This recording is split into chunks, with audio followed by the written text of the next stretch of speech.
Warahmatullahi wabarakatuh. Selamat pagi anak-anak. Mudah-mudahan di hari ini kabarnya baik, semuanya sehat, dan mudah-mudahan yang tidak sehat pun Ibu doakan menjadi sehat dan bisa melakukan aktivitas seperti semula.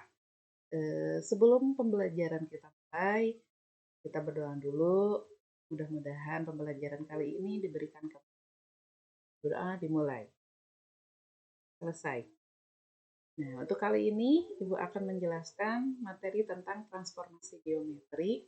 Mungkin hal pertama yang terbersit dalam pikiran mendengarkan kata transformasi itu kepikiran ke suatu film, ke film Transformer ya. Jadi transformasi, transformer itu perubahan.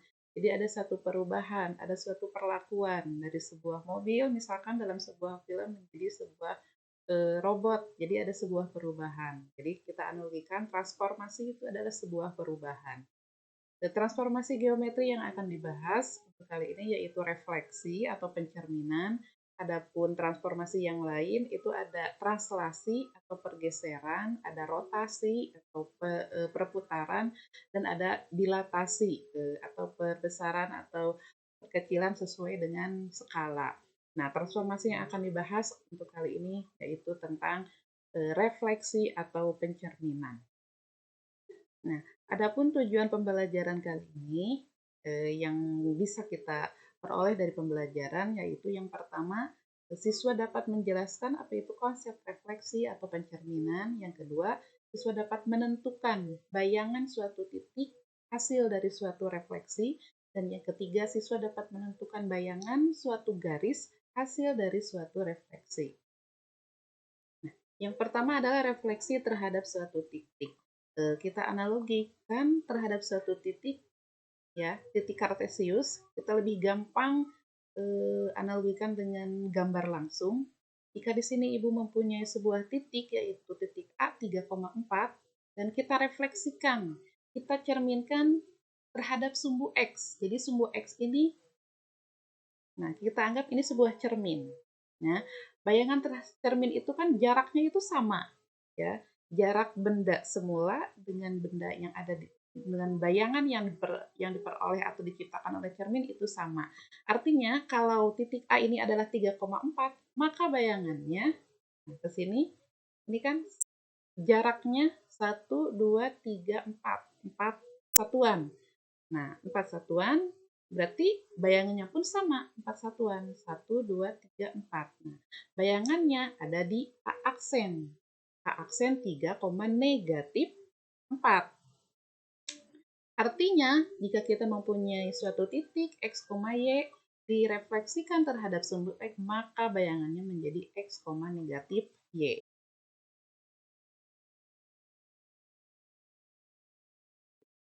Nah, ini untuk contoh yang kedua.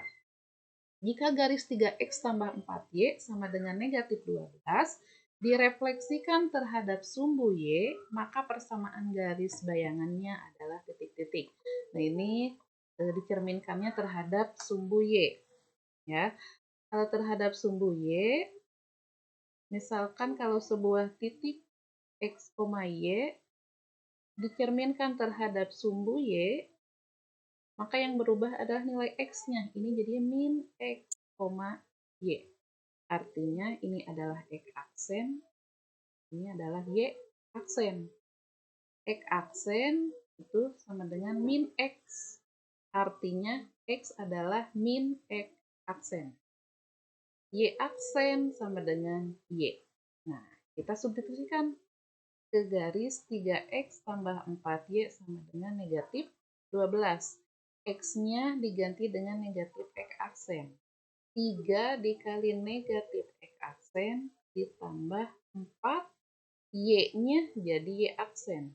4 kali Y aksen sama dengan negatif 12. Min 3X aksen berarti ditambah 4, Y ini sama dengan negatif 12. Kita lihat di jawaban, X-nya semuanya positif. Oh, berarti ini semuanya kalikan negatif 1.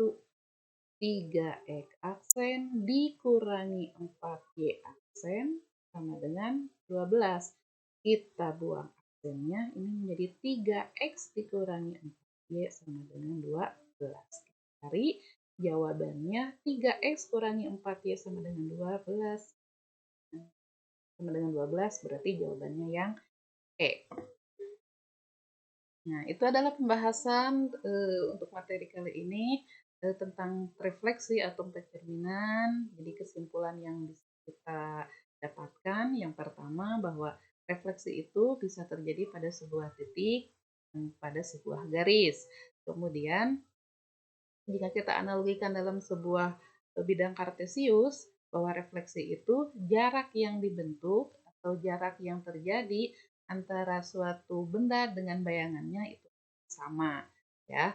Kemudian dalam suatu titik refleksi bisa terhadap sumbu X, bisa terhadap sumbu Y, bisa terhadap sumbu pangkal O 0,0, bisa X sama dengan H, bisa X, Y sama dengan K, dan seterusnya. Kemudian untuk suatu garis pun refleksi bisa kita terapkan.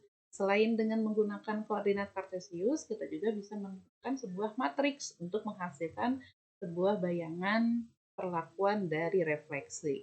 Nah, ini adalah soal latihan yang bisa kalian kerjakan.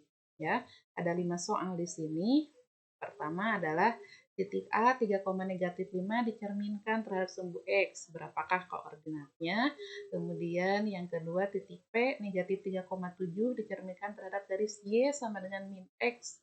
Koordinat bayangannya seperti apa? Yang ketiga ini perlakuan terhadap sebuah garis. Garisnya X kurangi 2Y kurangi 3 sama dengan 0. Dicerminkan terhadap sumbu Y. Tentukan persamaan bayangannya. Yang keempat, titik A koordinat awalnya 3,5. Nah, tentukan hasil dari pencerminannya jika yang pertama direfleksi terhadap garis X sama dengan 10 dan yang kedua direfleksikan terhadap garis Y sama dengan 8. Kemudian yang nomor 5 ini titik A 4,1 dicerminkan terhadap garis X sama dengan 2. Kemudian dilanjutkan, berarti ini ada perlakuan 2 kali. Titik awal dicerminkan, ada bayangannya. Nah, bayangan itu kemudian dicerminkan lagi terhadap garis X sama dengan 5. Jadi yang pertama dicerminkan dulu terhadap garis X sama dengan 2. Selanjutnya hasil bayangan itu dicerminkan lagi terhadap garis X sama dengan 5. Nah, itu adalah materi untuk perjumpaan kita kali ini. Mudah-mudahan dapat dimengerti penjelasan dari Ibu dan kita akan lanjutkan ke pertemuan yang selanjutnya. Kita akhiri dengan ucapan Alhamdulillahirrabbilalamin. Wabillahi taufiq wal hidayah. Wassalamualaikum warahmatullahi wabarakatuh.